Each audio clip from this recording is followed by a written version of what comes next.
verset 14. De Matthieu 24, verset 12 à 14. Il dit, tellement l'iniquité se sera accrue, la charité du plus grand homme va se refroidir. Tellement le péché va atteindre son paroxysme. Tellement il aura le péché dans nos églises. Jusqu'à arriver un moment même, d'autres vont dire, non, votre affaire d'église, à moi je ne suis pas dedans. À l'église où les pasteurs vont prendre des médicaments, les pasteurs vont faire ça, les prophètes vont faire ça. La charité du plus grand homme va se refroidir. Tellement l'iniquité se sera accrue. Tellement il y aura des choses horribles. Tellement nous allons voir des choses même qu'il ne faut pas voir. Jusqu'à même on va voir des gens même aller prendre des fétiches, des feux étrangers, venir dans l'église, enterrer des enfants, faire des sacrifices humains. Le Seigneur a mentionné tout ça. Mais toi que tu m'entends, sache que ce ne sera pas ton partage. Parce que tu es au courant de ces choses. Tu sais très bien que ces choses vont arriver.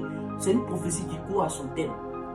Et il dit, tant que l'évangile n'est pas encore annoncé dans tout le monde entier, alors ne viendra pas la fin.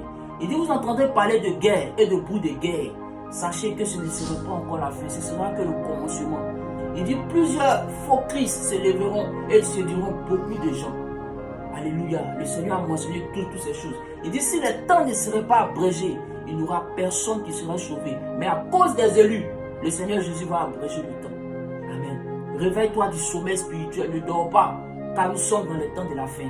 Il dit, personne ne connaît ni le jour, ni l'heure où le Fils de l'homme va revenir.